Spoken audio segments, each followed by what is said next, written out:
Hi there everyone, it's Neil here, also known as the Wax Whisperer. I hope you're all well and keeping safe wherever you are in the world.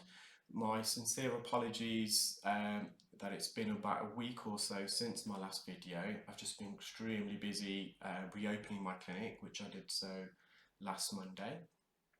So in this particular procedure, we have a young lady in her late teens. She attended with bilateral occluding earwax. I'm just starting off here with her left ear. We're quite lateral, so we're near the entrance of the ear canal. You can see that the wax is really dark, really dry. There's loads of skin adhesions, and I am using a standard Zollner suction probe just to loosen the wax off the canal wall. I'm trying to obtain a suction grip and then making slow concentric circles, wriggling and teasing the wax, trying to lift it off the canal wall. It was quite stubborn and the skin adhesions were extremely tough, so I've now resorted to a St. Bart's ear hook, and I'm just trying to get in behind the wax and dead skin and gently lever this out. I'm just going back in there, and you can see the skin's more of the paler brown, and that's combined with the wax, which is a bit darker in shade than the skin. You'll see throughout the video this client's ear canal is extremely blocked, really impacted wax, and the wax spanned right from the entrance of the ear canal right up to the eardrum, and the average length of a human's ear canal is 3 centimeters, so I did have my work cut out here. And I'm just making slow but steady progress, and I'm just trying to insert the ear hook on the posterior concha canal wall.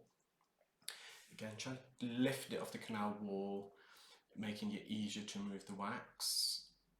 And I've just loosened that segment there and gently extracted it. It is quite a long procedure, so I do apologise. Some of you may get bored throughout, but I think it's really important as a clinical ear care specialist to show you the whole entire procedure, because there's a lot more to it than meets the eye. A lot of people who are probably watching the videos just think, oh, why don't you just go in with a vacuum and suck it out? Why is he making a mountain out of a molehill? Earwaxes can be very, very challenging to remove. One of my co-directors of Clearwax is an ENT surgeon, and remember, he's a surgeon. He performs middle ear surgery, cochlear implant surgery, very intricate and complex surgery, and he himself admits that sometimes earwax can be just as challenging, more so because the client's awake, and the ear canal is very sensitive, very delicate. And obviously, what's paramount when you're performing earwax removal is to take into consideration the client comfort levels. The last thing we want is to cause undue harm, trauma. So going back to the video, I've removed the outer part of the earwax, the lateral segment of the wax, using a St. Bart's ear hook.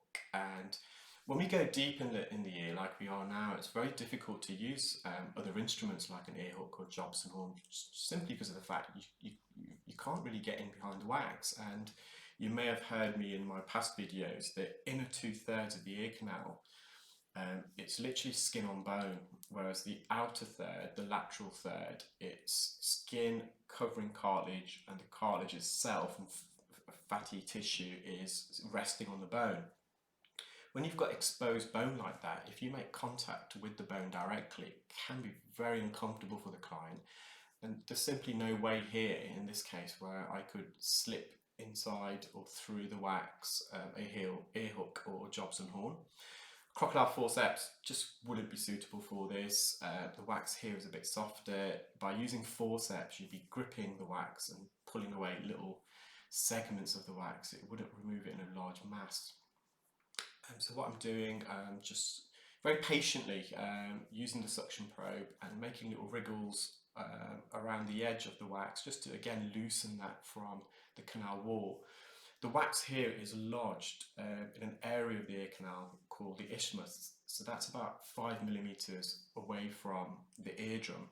And at this part of the ear canal, it narrows and then it protrudes back outwards. So in essence, you're trying to remove a large piece of wax through a narrow orifice, and again, it can be very challenging, more so because this part of the ear canal is very sensitive, as I alluded to earlier.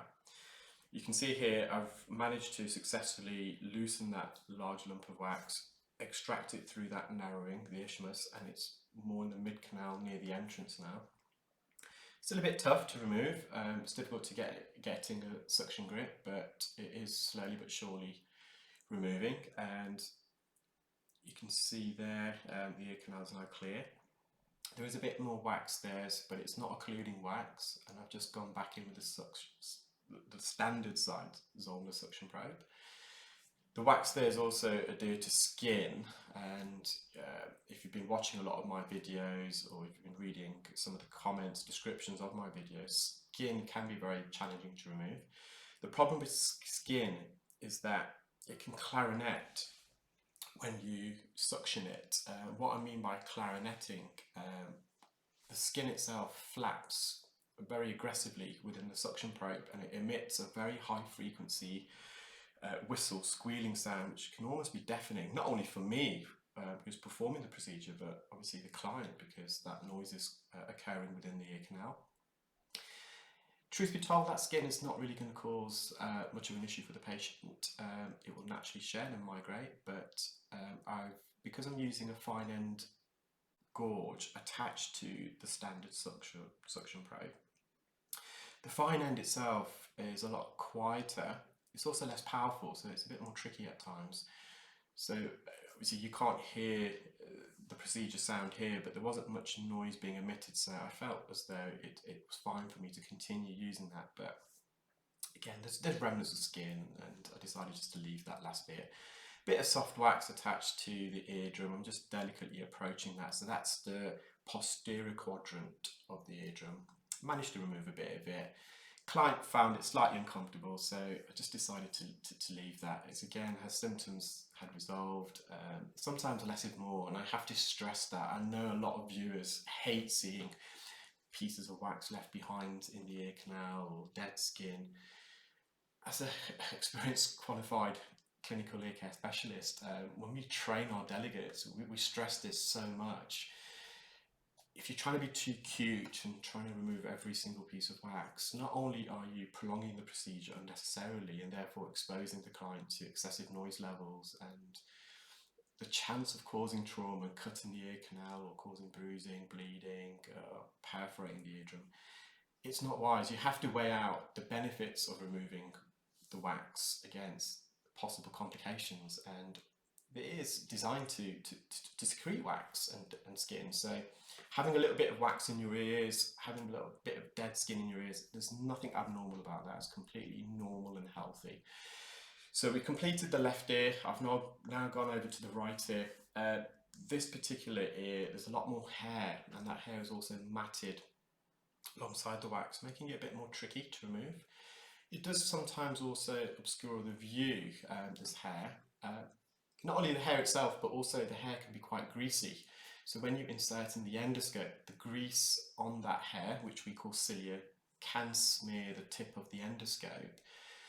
I often read a lot of comments, why don't you trim hairs? Why don't you kind of use a razor or a shaving device? There's absolutely no need for it. There really isn't, unless it's completely and utterly obscuring the view. Again, I'm referring back to what I said a few minutes ago. You only do what's necessary. There has been occasions where there's been so much hair in someone's ear that I quite literally couldn't see inside. So what I've done in that case is use crocodile forceps to pluck out this hair. Can be slightly painful, uncomfortable for the client. It's probably the same feeling as women who wax their legs or their eyebrows, but at the same time it is quite well tolerated. So I'm making some headway here, and again, just like the left ear, I'm just trying to get a suction grip and gently lift the wax off the canal wall. And we do that by making little wriggle motions, little concentric circles to loosen the wax from the skin adhesions that attach to the ear canal. Slowly but surely, the wax is loosening and I am removing it, and you can see again a bit of hair there. Although to the untrained eye, I might think, oh, well, you may not be able to see what I'm doing, but as an expert, I can, even despite that slightly blurry view and that hair, I still know what I'm doing. I can still I know the ear anatomy, I know it's safe for me to remove that wax. And again, we're quite lateral.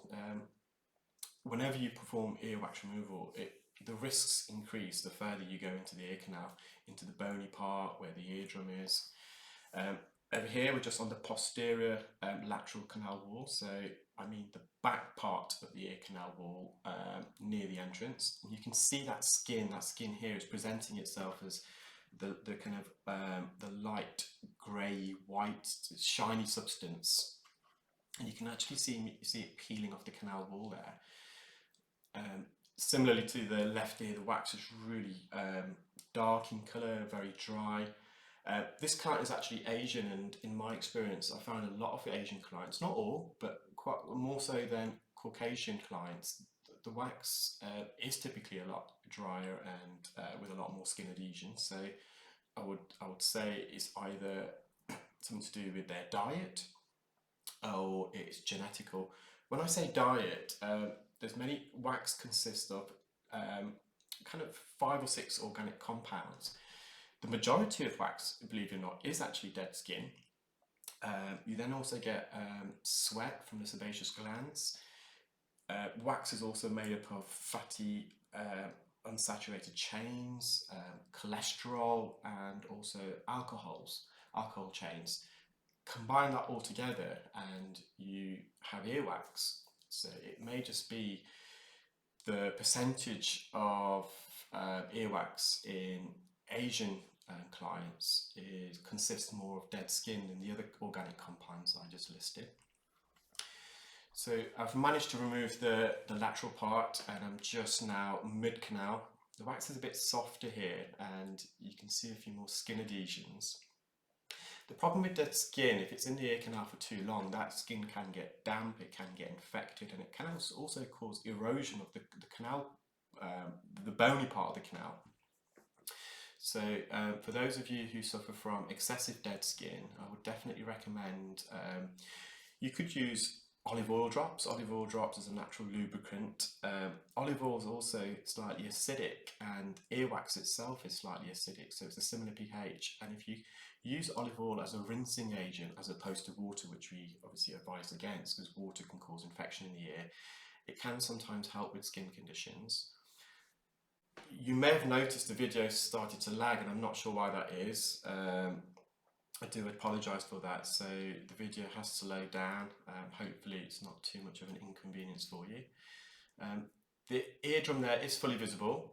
The client's symptoms have actually resolved, so it would be perfectly acceptable for any specialist at this point to stop the procedure. However, as I mentioned, skin, if there's excessive amounts of skin and it becomes infected, it can cause erosion of the bony part of the canal. So I've decided just to persevere a bit more, and I've actually instilled some sodium bicarbonate drops here. I find during the procedure sodium bicarb is actually quite effective with dead skin, but as I said earlier, if you're using it, if you want to use drops preventatively in your ears, then I would recommend olive oil. The reason for that is sodium bicarb, unlike olive oil, is water-based, and it is also slightly alkaline in pH. So in some cases it can cause irritation, and with it being water-based, there's more risk of developing an infection. The risk is very low nonetheless, but I would recommend to use olive oil drops as opposed to sodium bicarb drops if you are doing so as a preventative measure. We're now on the anterior canal wall, and this is the bony part, and unbeknown at the time, that layer of skin that I just removed was actually hiding away a protrusion of the bone, and that's why we have to be so delicate there, because you'd be completely oblivious to that fact, and it's only until I gently lifted that dead skin I could see that bony protrusion. If I went in gung-ho, I would have made contact with that and been very uncomfortable for the client. Again, there's a bit of soft wax on the central posterior part of the eardrum. It wasn't actually causing the patient any symptoms, and in these times, especially COVID times, we are trying to minimise the time we spend with our clients. Audiologists can be quite high risk professionals because we can't distance ourselves more than 6 feet or 2 meters from the client. And again, as you're probably aware from some of my past videos, some people do develop the gag reflex, and we're obviously trying to prevent people coughing in such close proximity to us during any procedure. We do wear full PPE, so we wear a surgical fluid repellent face mask, which we also provide to the client. We also wear a face visor,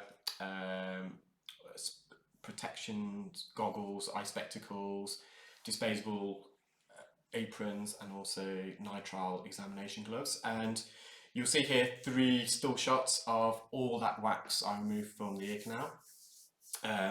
It's probably one of the, in terms of quantity, some of the most amount of wax I removed from a patient's ear. So yeah, the client was extremely happy. I think it was a bit of a life-changing moment for her. She was just bewildered by how much improvement it made to her hearing.